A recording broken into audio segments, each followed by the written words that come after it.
अपने अपने फर्ज तो हर कोई जानता है, लेकिन कुछ पति अपने घर वालों के सामने अपनी पत्नी के लिए स्टैंड नहीं लेते, गलत को गलत नहीं कहते।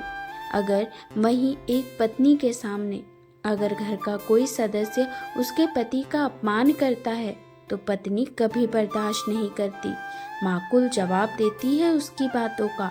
लेकिन अगर एक पति के सामने उसके घर वाले लगातार उसकी पत्नी का अपमान करते हैं तो पति क्यों बर्दाश्त कर लेते हैं, ये सोचकर कि अगर वो पत्नी के तरफ से बोलेंगे तो उनके घर वाले उसे जोरू का गुलाम समझेंगे। ऐसा नहीं होता, जो गलत है वो गलत है और जीवन साथी का यही मतलब होता है, हर सुख दुख में एक दूसरे का साथ निभाना। जैसे पत्नी अपने पति के सम्मान के लिए सबके खिलाफ होने को तैयार हो जाती है, पति को भी अपनी पत्नी के सम्मान के लिए ऐसी हिम्मत दिखानी ही चाहिए। यहाँ ये नहीं कहा जा रहा कि सारे पति ऐसे होते हैं, पर हाँ, कुछ पति ऐसे होते हैं जो ये जानते हुए कि मेरी पत्नी सही है, फिर भी अपनी पत्नी के लिए आवाज़ नहीं उठा पाते। माता पिता का सम्मान करो, बिल्कुल करो, ये तुम्हारा फर्ज है।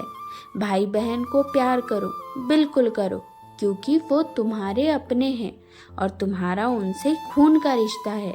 लेकिन जीवन संगनी का भी सम्मान करो और गलत को गलत बोलने की हिम्मत रखो।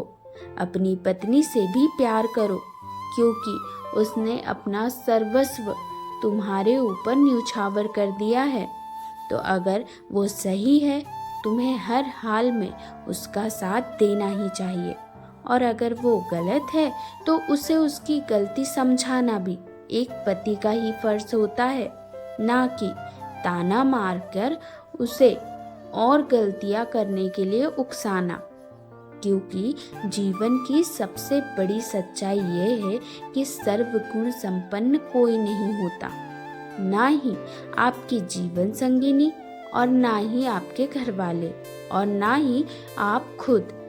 तो कोई एक हर वक्त गलत तो नहीं हो सकता, गलत घर का कोई भी सदस्य हो सकता है, लेकिन हर वक्त घर की बहू को ही गलत साबित करना सबसे बड़ी गलती है। पुत्र धर्म निभाते निभाते पति धर्म को भूलना नहीं चाहिए। अगर आपको बात समझ आई हो तो वीडियो को लाइक ज़रूर करें। धन्यवाद।